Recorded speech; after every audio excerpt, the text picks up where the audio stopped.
You can't go out playing golf having fun. Fun. Senor, you have obviously never played Wingfoot. It don't matter if you win by an inch or a mile. Winning's winning.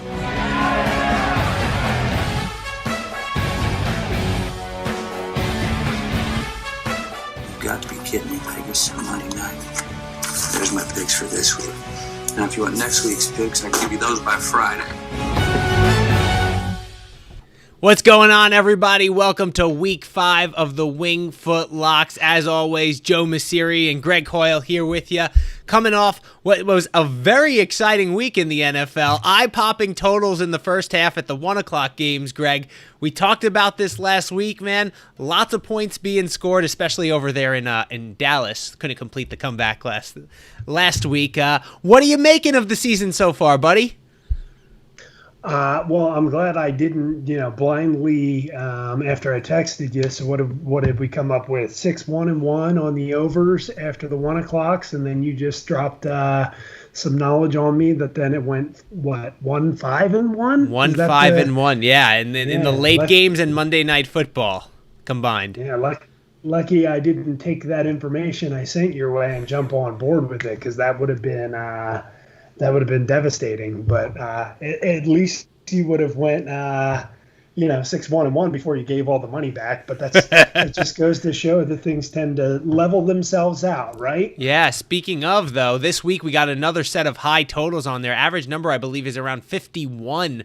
At this time, we'll see what it goes up to, because we know the public likes to play those overs there. So, there is some accounting before we look ahead to this week's games I know that you wanted to get to. So let's look at the Baltimore Ravens last week. They were 14-point favorites. You said you get one 14-point favorite a year, a season. But you want to... I guess if it pushes, then you get another. Oh, is that how that works? Yeah, well, and I mentioned to you that I wanted to bring this up because what did I spend 2-3 minutes talking about how I always buy a 3.5 down to a 3. So I'm certainly not going to apologize for a push, right? Nobody lost any money from that type of situation, but I do want to specify as well, like, I'm not going to play a 7. I'm not going to play a 14. I'm not going to play a 14.5. I'm not going to play a 7.5. I'm not going to play a 3.5. And I would encourage otherwise of either don't play it or get it down, right? And same thing goes for that 14 number. I think it was only like laying one minus like 123 or something like that to get it down to 13.5. So we usually talk about principles, right? If you're going to do it once, just like insurance at blackjack, right? Have a set of rules on when you're going to do it and stick to it. Because we're nothing if not principled, Greg Hoyle. There you go. I don't understand insurance at blackjack, so my principle is I don't take it, right? So I steer clear. But on these key numbers, which I understand a little bit better, I'm buying it down there to get myself a win where otherwise, many could have gotten a push. So I won't make the bets earlier in the week, which means I'll pay up a little bit more to be able to see those injury reports and stuff like that. So I'll go to the alternate line books and get that 13.5. Yeah. It's funny. You say don't do things that you don't understand. I heard a story during the whole Bernie Madoff scandal about a guy who didn't invest with Madoff simply because he couldn't understand it. And he saved a heck of a lot of money that way. He was like, no, explain it to me again. I'm not getting it. And so since he couldn't understand it, he didn't invest. And I think he made the right decision in that one. Yeah, I know a couple of startups going on in the life sciences industry that follow that same path where they've explained it 5 times and we're like, yeah, doesn't make much sense. Yeah, still doesn't make sense to me. So we stay away from that one. All right, let's try and make sense out of this week's schedule. Actually, before we do, I want to give a shout out to Chris Portente because I'd get in trouble if I didn't here. Man, guy's on fire, 4-0 with his Wingfoot Locks. Death, taxes, and the Saints in October is the theme that we're going with so far. I was actually texting him, Greg, when the Saints were down 14-0 to Detroit, and I said to him, not the start that we wanted, and he said, don't worry, even keel, Drew Brees is going to take care of this. They can't stop the run. Alvin Kamara, blah, blah, blah. Lions like to give it away. And he was right on all of them. So I texted him, so live bet the Saints, right? Question mark. And his response was to me, pigs get fat, hogs get slaughtered. So listen, the Saints would have been a good pick. We would have doubled up on it there. But I like Chris respecting the gambling gods and not trying to tempt them by doubling down. Do you know what's hilarious about all of this? Go ahead. You doubled down? While you guys were texting, I was live betting. And I think this is hilarious because before he made that comment, I was like, oh, no. I thought logically you had to double down at 14-0. Yep, I was in there live. It was lovely. We know that Detroit cannot hold a lead. They somehow always get one, but they can't hold it. And we've seen a lot of these comebacks, obviously, this year. You know, I actually made this observation a couple of years ago that I thought we were going to see more comebacks because of the rule changes, because of how much people throw the ball now on both sides of it, and people being aggressive. I think we're going to start to see a little bit of a regression. I think teams are going to start to run the ball a little bit more. I think the Falcons tried to do that a little bit last week. It's funny, man. They weren't airing it out. I know they've got wide receiver issues, but they were about staying in the game and moving the ball down against the Packers on Monday Night Football, which I thought was a little bit interesting. I don't know how much of that goes into their actual personnel versus how much of it was just wanting to make sure that they did get a score rather than turning the ball over. What do you think about that, Greg? Do you think we're going to see a little bit of a regression here when it comes to that? And on that game also, Packers icing the game, giving it to their running backs as well, in Jones and Williams there. Yeah, I thought Atlanta was just sticking their tail between their legs there and trying to just shorten up the game and get the heck out of there. But it is interesting. I think you had a valid point with the rule changes there because I've never seen anything when you talk about takeaways from this year. I've never seen anything like it between the Bears, the Cowboys, right? Even the Cowboys not completing that comeback. Like I sent a text to some Cowboys fans telling them to drop everything because they were about to make a 27-point comeback again, being a jerk, right? And then I was almost the big jerk there. I was quite concerned when it got to 41-38 after I sent a text message at 41-14, but it's becoming a lot more commonplace. I think we might have to kind of revisit, and the live bet from that side of things, might be something that we start looking into a little bit more. Maybe we, get active on Twitter when we're, seeing some of those opportunities. But I wasn't really ever into live betting all that much because the app that I was using didn't really have one. But now that I've got two different ones that have actual reliable live betting, it's interesting. Yeah, I did stay off of the Thursday night game. I almost did a little sprinkle that would have lost. So we call that spewing chips, right? When you play that and you've amassed some chips as you're sitting at the poker table and you tend to give a couple back, that's where we're spewing some chips back into the pot there. Just a little sprinkle. Maybe we gather a little bit of information. Paul just commented here as he's watching. He's concerned about the impact of the weather on this week's games, and I think that is an absolutely valid concern. We've got Hurricane Delta that is bearing down or is in currently Louisiana. I think it made landfall. I don't think it was as bad as they were expecting down there, but that's going to be a big impact, and I think that segues nicely into what I wanted to talk about here, the totals this week. Greg, you brought up the stat that I brought up to you before here about the fact that the totals in the late games were like 5-1-1 on the unders. I don't think anybody was talking about that this week, though. Everybody was talking about the massive amount of scoring that we saw in the 1 o'clock games, and it was absolutely off the charts because people like scoring, because scoring is memorable. I think back to the Super Bowl where we had the New England Patriots and the Los Angeles Rams, and it was the lowest scoring Super Bowl, I think, one of the lowest scoring Super Bowls of all time, and everybody was like, that was a terrible game. That was a terrible game. I was enjoying the chess match that was going on with McVay and Belichick in that one. I think that people are putting too much value in the overs right now. I think they think the game has fundamentally changed, but I think we're going to see a trend this week as, one, the weather starts to get a little colder, as two, the weather starts to get a little rainy and we have these storms going on around the country, and three, as these teams get a little bit more fatigued from the grind of the season. I think we're going to start to see these totals come down a little bit, even though in the actual numbers, even though the lines are set a little bit higher. I have a theory out here.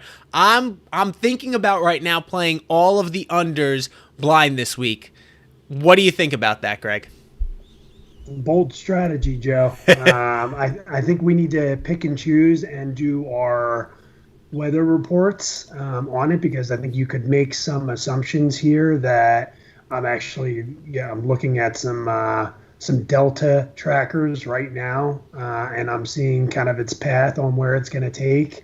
So it looks like it's interesting, because I looked at Cleveland, and it looks like Cleveland isn't going to have inclement weather tomorrow, which, based on what I'm looking at right here for the path, it would look like they're going to get slammed. But it sounds like Philly and the East Coast areas are going to get slammed. It has like a 90% chance of rain all day tomorrow.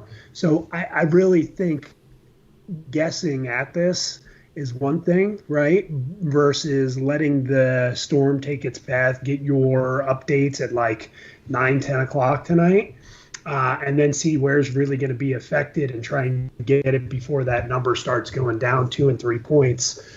Because I think the narrative is that scoring is up, which it certainly was, but it was up at the 1 o'clocks last week and then down thereafter to the point where it was only like 55%, right, on the overs. Right, and but wait. The thing is too, and I'll let you finish your point in a second. But the thing is too, the bookmakers know that the scoring is up, and so the totals have gone up in those games. We were looking at the numbers last week when they came out, and we said, "Have you ever seen totals this high?" Right, so they're accounting for it.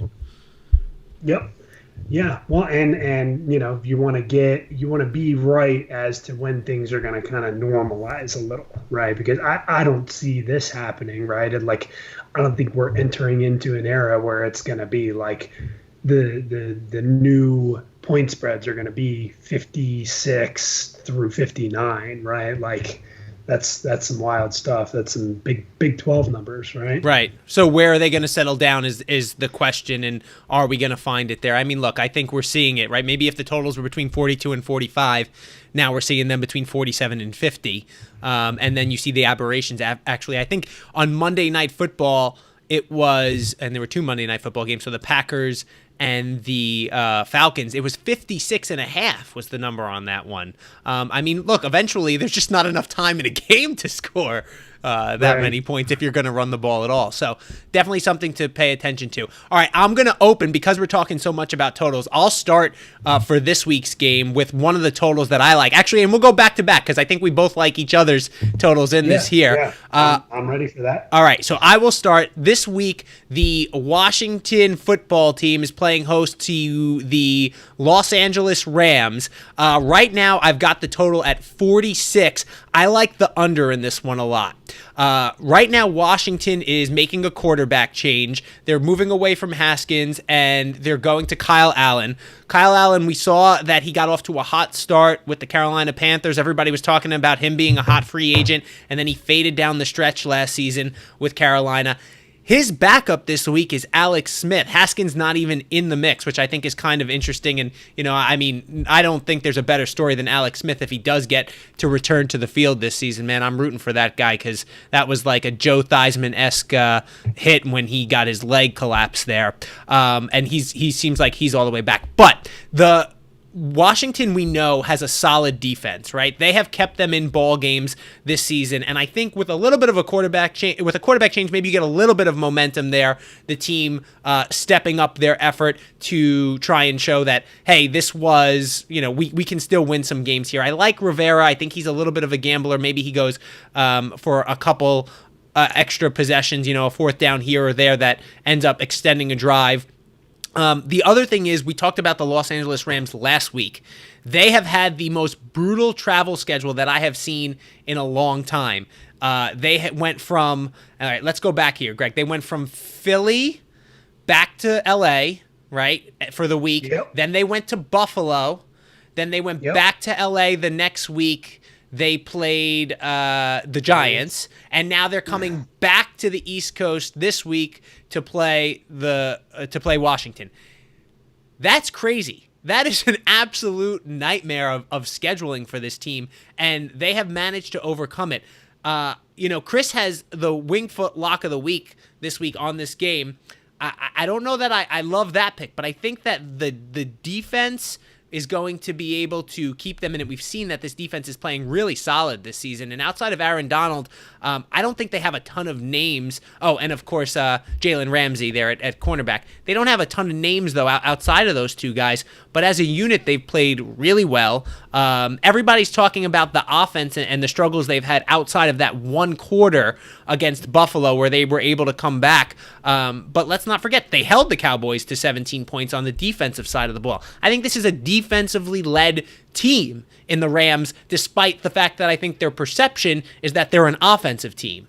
And so for all of those reasons, I think that the fatigue that sets in for them is a big factor in this one. I think that the Washington making a change at quarterback is going to impact their offense, and they're going up against a good defense. And on the defensive side of the ball, Washington gets Chase Young back for this one, which is going to be big because that front can get some pressure on Goff, and Goff isn't a mobile quarterback the way the last couple quarterbacks they faced in Lamar Jackson. I think there was one in between, but it was Lamar Jackson and Kyler Murray who they faced. And those guys can move around and kind of avoid the pressure. I think they get to Goff this week a little bit. And for that reason, I think this game goes under the total. And then I'm going to call you – I can't call you a meteorologist because you don't have the degree, but our weather correspondent here, what do we have as the weather forecast in D.C.? That's right near Baltimore, and I know you were telling me Baltimore is going to be expected to have some bad weather. So they expecting some rain in the nation's capital? 80%. 80% chance of rain. Listen. It looks like it'll be starting in the morning, and then I'll get more information as we go later in the day, right? So that certainly doesn't hurt the over-under. Yeah, and I think that slows down the Rams a little bit, right? I think that plays into our you get a sloppy track out there on the field that plays into our pick this week of going under the total of 46. What do you think? I've got no issues. The only issue that I have is you saying that you didn't love Chris's pick. Kid's 4-0. I know. I'm sorry, Chris. You bite your tongue from that side of things. You factor in weather. You factor in. Maybe the wrinkles that McVay was adding that have kind of worked and had them load up against the Eagles and then having to come back against Buffalo. Maybe teams have seen that a little bit more. I think it was pretty surprising them not being able to move the ball. Like they charged down the field against the Giants, and then it was like forever until they scored again. So I don't know if that's the travel that you're talking about that was getting to them, and now they're traveling again, or if those are wrinkles that teams are kind of getting a little bit used to that McVay added, and now they're catching up. So I don't have any negatives there. And we'll see how, I think the unknown is we'll see how the Redskins are with the new quarterback. That'll probably charge up the rest of the team, but he's certainly not a good quarterback. Alex Smith is definitely the best they have there. And I mean, if the guy's ready, good luck to him. It scares the heck out of me, him coming back on a football field. But from that side of things, if he's ready and cleared, I think when he gets back on the field, you might have an actual team. But Kyle Allen's no good. Yeah. So pick the under. I'm good with that. What number do you have it at? 46 right now. And one more thing on that too. Again, we didn't even mention this. It's just the fact that it's a West Coast team coming east for a 1:00 game. And I just want to say, you got to pay attention to the start times for these games as we get in. I think we're probably set now, being that it's Saturday morning. But last week they flipped that Chicago game. That was supposed to be a 1:00 game, and they moved that to 4:25, which I think I think that changes a little bit for some of the players, especially if it's a West Coast team coming east for a 4:00 game. That wasn't the case last week, but make sure you pay attention to the times because of COVID. Everything is flipping around there. All right. Speaking of the Indianapolis Colts, we talked about them playing Chicago last week. This week they're headed to Cleveland to play the Browns. Obviously, everybody saw that 400-yard rushing performance that the Browns put on the Dallas Cowboys last week. Historically. More like 315, Joe. Don't be so hyperbolic. Oh, well, all right. It felt like 400 when they put up 50 points and you're running the ball for that many yards. I mean, that's like running the triple option in college. You put that up. I think Navy maybe did that back in the day. Right. But anyway, so this week they're taking on the Colts are taking on the Browns in Cleveland here. Right now, I think the over-under, I saw 47.5. Greg, what do you have it at there? Yep. I'm going to grab it at 47.5 as well because I like that number. But yeah. And which way do you like it? Make sure we're clear. We're going under, right? So I think you mentioned, and I'll revert back to that, not as the entire basis of the handicap, but as a good example, right? You look at Atlanta and the Packers, and what did you say that over-under was? 56 and a half. Yeah, I closed that. Yep. And I think that's not acknowledging a dome team, right? That's getting out of the dome and playing in the elements, right? So I'm going to catch it at 47 and a half because, if the elements are bad, that only helps me, right? So that number is going to go down if it turns out that it's going to be sloppy out there. But the Colts have been playing low scoring games. They haven't been in a game that's scored over 47 points so far this year. And they're pounding the ball, right? They're going to continue to do that. I don't think, getting out of the dome and going on the road to Cleveland is going to make them want to try and start airing it out. They've got cluster injuries at wide receiver, which lends to the fact that they're running the ball a lot, and it makes tons of sense. I think Cleveland has the best backup running back who might be just as skilled as their starting running back in Nick Chubb. But these backups that are going to spell Kareem Hunt are not going to gash the Colts defense like they did the Cowboys defense. Right. So even let me touch on that too, because even if Kareem Hunt, right, is as productive as Nick Chubb, his backup will not be as productive as he is the theory there. Kareem Hunt is. Right. Correct. Right. So from that side of things, and Kareem Hunt's just an explosive, a well-rounded, probably the best third down back out there, right? He's not as explosive as Nick Chubb. He's just a fantastic spell back for him. They're a great 1-2 punch. So that equation, though, what scares me is if Cleveland's going to deviate their game plan, and this is the only thing I worry about because Chubb's out, right? If they can just stay disciplined and stick with the equation that has them winning ball games and keep the ball on the ground and then sprinkle in some of these plays to their wide receivers and run play action through Mayfield, that's what I want to see. I want to see them running a similar plan. And I think we're going to have a pretty low scoring ball game here, which is kind of pretty funny to think about, right? When you have Cleveland after that game against Dallas where you have 90 something.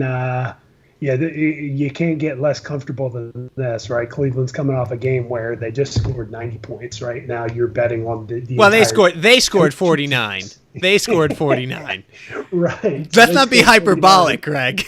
And now we're betting on the two teams to go under 47.5. But I like that. If it makes you feel uncomfortable, it means it's probably something that should be pretty good. Yeah, we say it a lot. Sometimes the hardest bets to make are the best bets to make.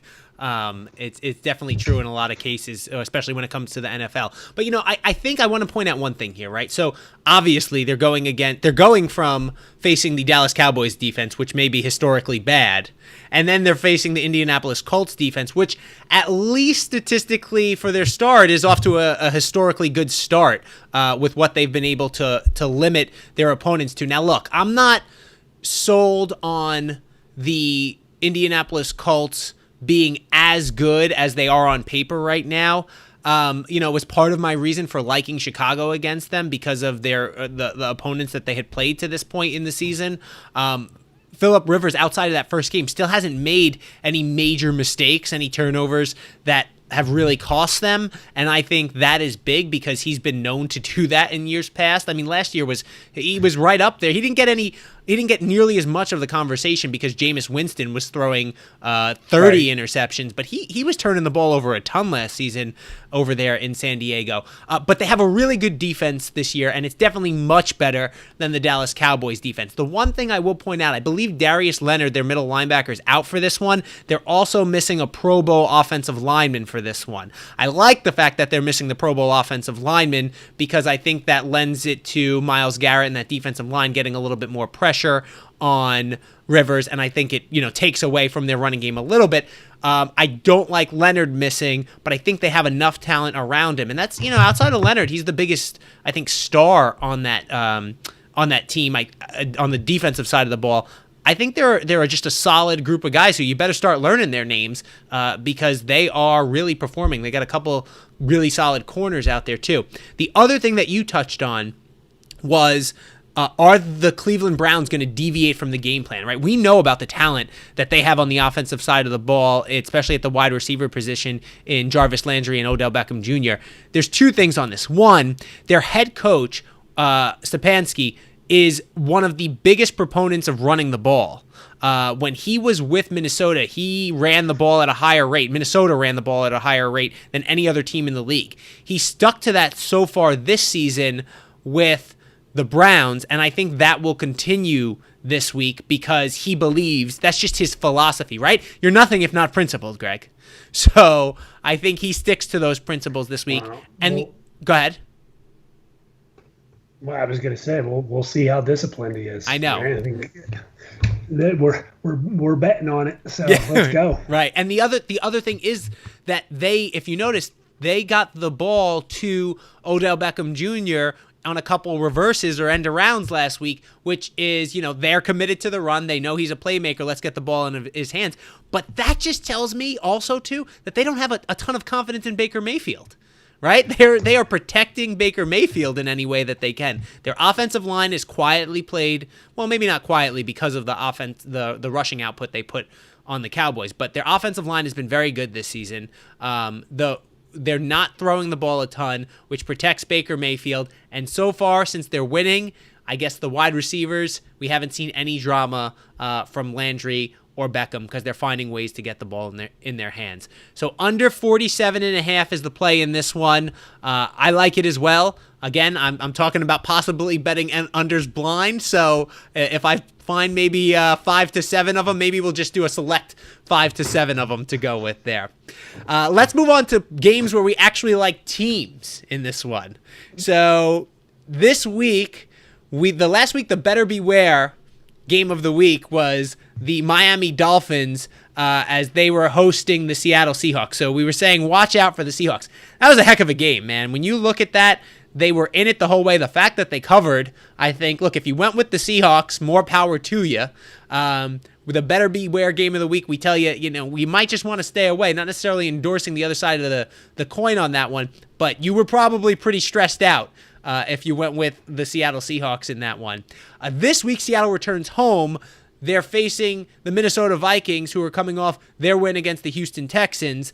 Right now, Seattle, a 7-point favorite. Greg, you have a play in this one on a side. You like the Seahawks. Why? Yeah, does this land me in Squareville again, or is this okay? Yeah, I think it's pretty square. I think it's pretty square right now. I'll check while you explain yourself. I'll check the public action. So, in same deal as last week, and you've mentioned this in the pod before, that we got to be able to talk ourselves off of things. If you recall last week when I was talking about Houston and how we thought that the COVID situation was going to disrupt Kirk Cousins because he's a routine guy, right? But it was a routine game for him. It was a 1 o'clock kickoff, and he's good in those games. We didn't have enough patience. We, meaning me, didn't have enough patience for this type of situation where he's a bet against in primetime games. If you've watched Minnesota overall, there hasn't been anything that I've been impressed with. They beat Houston, who is still winless, right? And just fired their coach, right? So from that side of things, this is a blind bet against. It's not so blind. There's a decent sample size. And I didn't have it. I think actually I've referenced my buddy Nick. He sent me over stats before. He sent another one again. It concerns me when this is becoming super public, but I think it's about 7-14 in primetime games against the spread. Kirk Cousins. Is Kirk Cousins. So it's a decent enough sample size. It's something that I've been playing on at least the past year at this point. And now I think it's becoming a lot more known. What was the team that used to be, was it the Bengals with Andy Dalton that couldn't win a primetime game? I think that's right. I think it was them, and I think maybe once they showed up and balled out. But just look at Seattle. It's just they really pulled ahead at the end of that game. If you had the Dolphins, I feel for you, right? Because you were kind of in it, and you kind of felt like, oh my gosh, they're in it. And I think Seattle's just going to potentially blow up here and ruin the day at the end of the game. But they're healthy. They're looking good. They're having Russ Wilson spread the ball around. And now he's getting, I mean, if he's going to start getting David Moore involved in the offense and just start peppering third and fourth receivers, that's scary. So I'm not going to bet against Russ, right? Which is why You're just going to let Russ cook. No, we're not going to use that term. That falls under our pandemic terms. Remember, we're not going to. Oh no, I know. I use it because I know how much you love it. Now more than ever, right? Yeah. Now more than ever, we're going to we need to let Russ cook. Wow, that's just a nauseous statement to me. But yeah, I mean, dude's looking like an MVP, right? So MVP at home, you don't get the 12th man anymore. I'm going to shop around a little. I've learned my lesson here by not bringing this up. It looks like -6.5 is only -122. That's not terrible, right? So if you want to get off 7 and get down to 6.5, it looks like I only have to lay -122. You might be able to find it a little bit better than that. And it might be heading towards 6.5. So I'm going to jump on that. I'm going to ride the Seahawks here, and it's really a bet against Kirk in this non-1 o'clock game as well. So I get the MVP against the guy who has a puckered butthole in primetime games.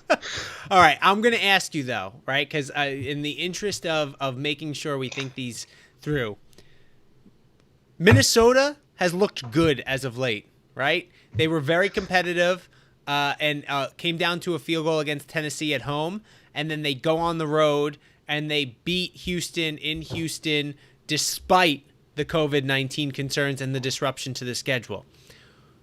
Why do you think that they can still be beaten by 7 points here, given the fact that Seattle, if you look at their last couple games, they've been close games, right? They've barely been covering these spreads. Do you think that we are caught up there on Seattle? Is there any concern that maybe now they're a public team, we know that they're going to play on Seattle, that it is too square? And by the way, the numbers right now, 55-45, 55% on the Seahawks. Yeah, gotcha. Right. So there's enough. So, I think that it's a good thing, right? So that keeps me away from Squareville. There's enough action coming in on the other side because of that recency bias there. Well, I also think it's the number. I think seven's a key number too. Oh, sure. Yeah. Yeah. Well, and from that side of things, that's why I'm also encouraging don't play 7, right? Play 6.5, right? But here's the other part, right? So with Minnesota playing recently, it's more a play against Cousins and the sample size that we have for that than it is anything that we're looking at from a recent standpoint. Because recently, you've got the league MVP trotting into this game that needs to cover a touchdown.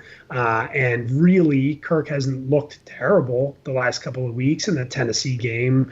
That's a nice showing there. But from that side of things, our data is saying he's not the same player when you deviate off of that time frame. So why that is, I don't need an explanation. I just need data sample size enough, more than, good 10, 12, that tells me he just doesn't play as well. And I think that's the point, right? We're getting Kirk Cousins. They have played well. Those 2 games were 1:00 games.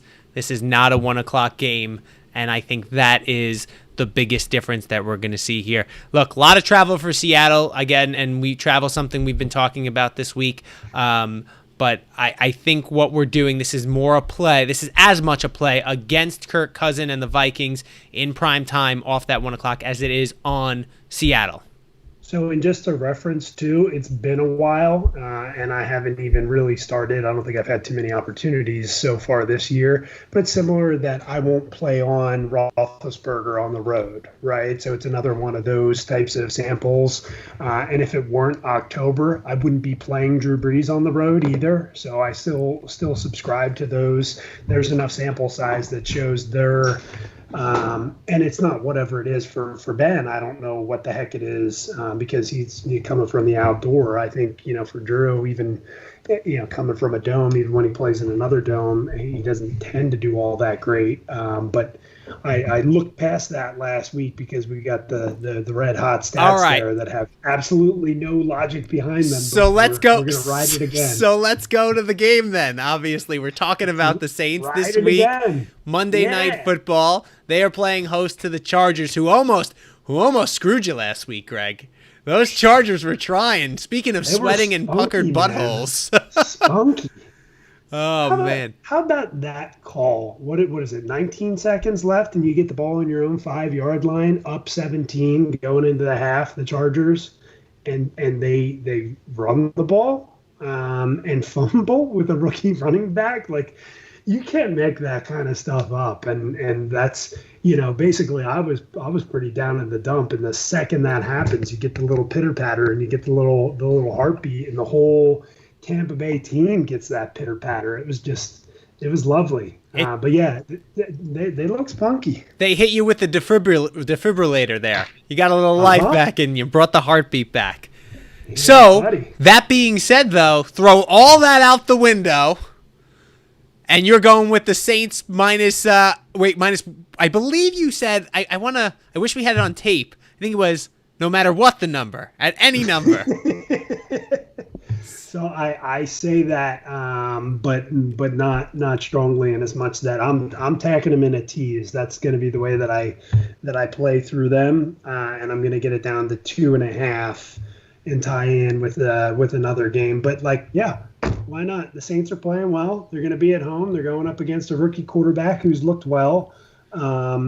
But why should I be afraid of the Chargers on the road at this point? This is probably the least thing that I'll look at. I made the decision last week, once this hit, that I was gonna play it again, right?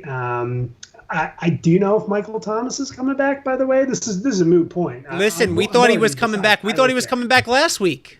We thought he was coming back last week, and then he didn't play. I mean, the guy has said he's been ready to play since he got injured. He was ready to play the next game, if you ask him.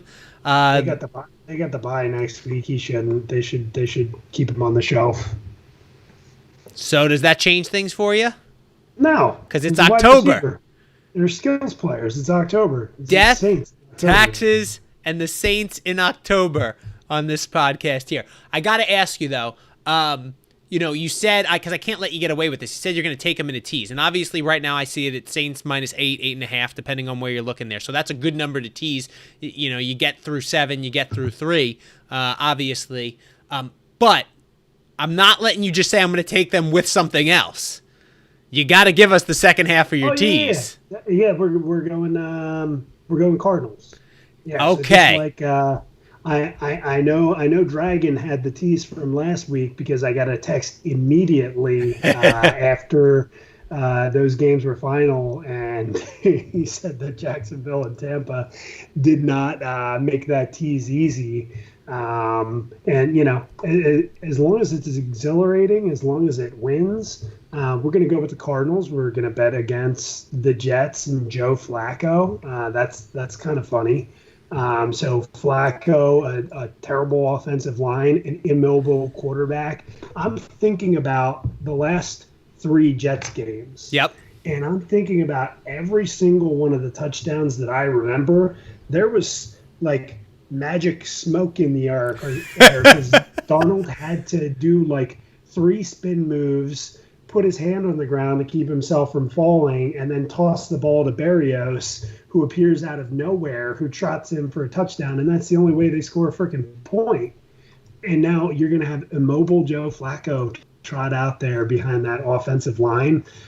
Recency bias against the Cardinals, right? I don't love that there are 2 games on the road, back-to-back, a decent amount of travel there, but they were coming off a home game, so it's not like the Rams schedule going back-to-back. And recently they've lost 2 games, right? I don't think they're as bad as those 2 most recent losses, and the Jets are just, you know, bottom 2, 3 in the league here. Right. But, you know, I don't even know why I'm saying 2, 3. They're probably the worst team. So Cardinals to win and Saints -2.5. That's the play. All right. So listen, because I think this is going to be a big survivor pick for a lot of people this week, the Cardinals, right? And I always look at those survivor pools and say, is this a game where you could lose a portion of your field there? Right now, we're looking at a West Coast team coming east for a 1 o'clock game, right? That's what we got going against them. Also, you're talking about the weather. Right now, you're saying there is going to be some rain in New York. I don't know what the final tally on that was, what they're expecting in terms of percent of chance of precipitation. You're in New York, buddy. You work for a news station. You don't have a weather person here that just gave the 5-day forecast. Listen, first of all, Mr. G, you can't insult a New York legend. Mr. G is an institution in New York. All right. The forecast has changed a couple times, right? We got a hurricane, and depending on how quickly that moves, is going to be how it impacts the weather in New York. But just something to keep in mind with a running quarterback, right? We've heard complaints about the field at MetLife Stadium. Is that going to be an issue for Kyler Murray as he's moving around there? That being said, everything that I can put against the Arizona Cardinals. Let's not forget, I was the one who gave you a better beware game on the San Francisco 49ers when they played the Jets and everybody was out. The Jets are just that bad, in my opinion. They are so bad. And you mentioned it. Sam Darnold has extended a lot of these plays because even if he hasn't thrown a touchdown, he's extended a lot of these plays because he's been able to escape the pocket. And I think that has allowed some of those. I mean, he had a 46-yard touchdown run, the longest in team history. I don't understand why he's not playing in this one. This is so confusing to me because he came out after going into the locker room and played pretty well, right? He played pretty well with that sprained AC joint. So why the heck wouldn't he play this week? And then I look at the fact that they do still have some injuries on the offensive line. Mekhi Becton, I think I saw him listed as he was either questionable or doubtful. Officially out. Yep, out. Officially out for this one. So now you've got Joe Flacco back there. You mentioned the fact that he's immobile. I don't know about about Arizona's defense. They haven't been, they've let up some points, but I just don't think the Jets can take advantage of that. And I think they do need to get back to their winning ways. And we talk about it all the time. Coach and quarterback, Greg. Coach and quarterback. We got the advantage on both sides in this one with Arizona. Number 32 and number probably 40 trotting out there. Well, actually, we could go. I'm sure Adam Gase is worse head coach than most offensive coordinators as well. I'm kind of piling on here, but I don't know how good Joe Flacco is, but if Kyle Allen weren't starting this week, I would say he's absolutely the worst quarterback going out there. When was the last time Joe Flacco started a game? How good were the Jets last year when Sam Darnold didn't play. Right. And they're still terrible when he does play. It's Yeah. I'm starting to like this more and more the more we sit here and talk about it. And then that's a little scary. And then the thing we can't not talk about is the fact that the Jets had a false positive COVID-19 test on Friday, which caused them to cancel their practice and shut down their facility. Now, normally I wouldn't think that's a terrible thing on a Friday. Basically, you get a Friday off and the players might be feeling a little fresh. The only reason I look at that is because they've got a new quarterback under center. And you might want to get a quarterback who only came back last week, right? He only came back last week. Jets have 10 days rest, right? So that extra rest isn't really going to play a factor in there. I think they needed the practice time in this one to get Flacco a couple more reps and get him on the same page with the rest of his teammates. So I think that Friday practice being missed is going to hurt the Jets in this one. Look, it's the extra rest, the weather, and a West Coast team coming east that I think can give you a little bit of cause for pause in this one, Greg, as you're feeling a little overconfident there, I see. Those are the three things that we got going against us in this one, but you're never you can't put money on the Jets. And you're talking about taking them in the tees. You just need Arizona to win outright. And let's not forget, there was talk preseason about Kyler Murray for MVP, and this team looked really good. And let's not forget, Arizona beat the San Francisco 49ers when they were healthy this season. And now we saw what happened with the Jets when they didn't have anybody there. I mean, I can't see Arizona not winning this one. So Greg's two-team tease. Classic bet on. Arizona, after 2 wins, started smelling themselves, and then they got 2 losses. Now you got to bet on. They're in a good situation there. Maybe not geographically or weather-wise, but they'll be in good shape for a little get-right situation against the Jets. One more thing I need to check on you here, because this one gets you squarely in Square City, though. If you were just visiting before, though, you're taking up residence. 67% of the public right now on the Arizona Cardinals in this one. That's not so bad. Not so bad? All right, he's comfortable with it. Yeah, we're good. Our Better Beware game of the week this week. Greg and I didn't discuss this before, but I'm going with the Houston Texans, okay? The Houston Texans are 5.5-point favorites. This game opened at 7, and they fired their head coach, Bill O'Brien. They look, they had a chance in that one against Minnesota. It was a questionable call at the end there, whether he was bobbling it or not. I mean, I get it. I had no problem with them overturning that touchdown there at the end. But I don't know how you bet on this team right now. How do you bet on the Houston Texans right now? They have nothing outside of Deshaun Watson. That roster is devoid of talent. It is similar. It's a similar situation because it's not as bad, but it's a similar situation to what's going on with the New York Jets here. I mean, you have nobody on that team.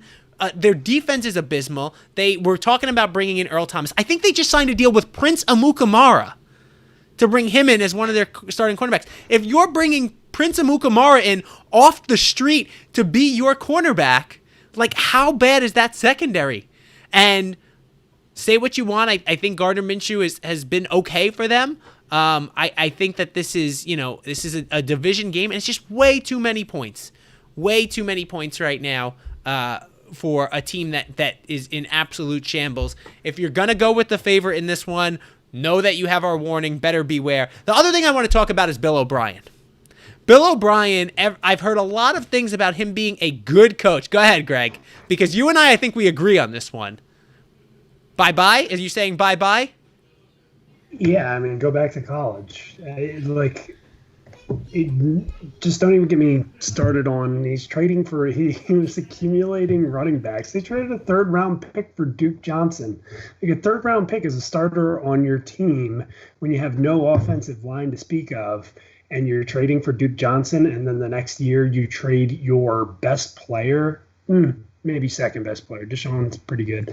Right. David Johnson, like, what are you doing? So I'm glad that we're moving on. Pretty soon Adam Gase will be gone, and we can get some new blood in here that will bring the bottom up in the league, and we can start to actually have some watchable games from these teams. So I just want to see Deshaun Watson with an actual head coach, and give him an actual team to play behind, because I think there's some talent there that could use a little bit of support, just a little bit. You think there's some talent on Houston? No, from the quarterbacks. Oh, okay. Like, the quarterbacks are players. I don't know about Darnold as much as Watson. I mean, Watson's just a winner. So I just like to see him supported a little bit. Now, you mentioned Bill O'Brien obviously as a GM. What did you think of him as a coach, though?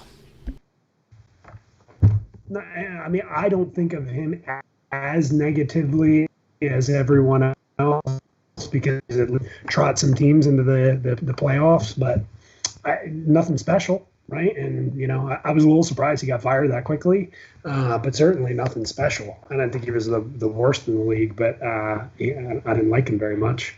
All right, so our better beware game of the week is the Houston Texans and Jacksonville Jaguars. We got some background noise going here. So right now, I think somebody's trying to write down some picks, trying to get in some action in this weekend's games. I think he would be a better GM than Bill. Oh boy! All right, so you should ask him. Does he overvalue running backs? Oh, hey, bud. God, I think he might love running backs right now. He's all about the balance. He was watching Alvin Kamara's balance drills over there and practicing them a little bit. I was going to say, I think he just did a tire drill in the background. Yeah. All right, so let's wrap it up for this week. This week is a very interesting one. We are playing two unders. We like under in Washington and Los Angeles Rams, and the under in Indianapolis and Cleveland. We also like a two-team tease with the Arizona Cardinals and the New Orleans Saints. And then I'm missing one game here, Greg. What's the last game that I'm missing? Oh, the better beware game of the week. Oh, and Seattle. No, Seattle. Right, Seattle Seahawks. Lay the 7. Lay minus 122. Take it at 6.5. All right, Greg says lay the 6.5. Are you playing it at 7, Greg? If you can't get it, you telling somebody to play it? All right, no, you can get it. No, you can get it. You find somewhere that's got alternate lines. If your book doesn't, go get a different book. All right. You don't have to play 7. All right, so lay the extra juice, he says. Take it minus 6.5 and roll with the Seahawks. I think this is a good one. Don't forget, check out. I said it. I'm sorry, Chris. I'm sorry. I know you're listening.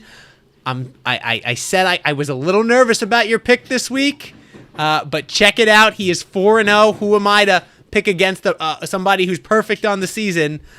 Picking 71% since we started doing that pick on Instagram right now. So check him out. The pick of the week, his Wingfoot Lock on Instagram.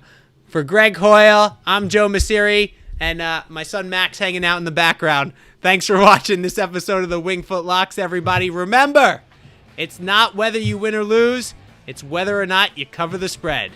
Talk to you next week, everyone.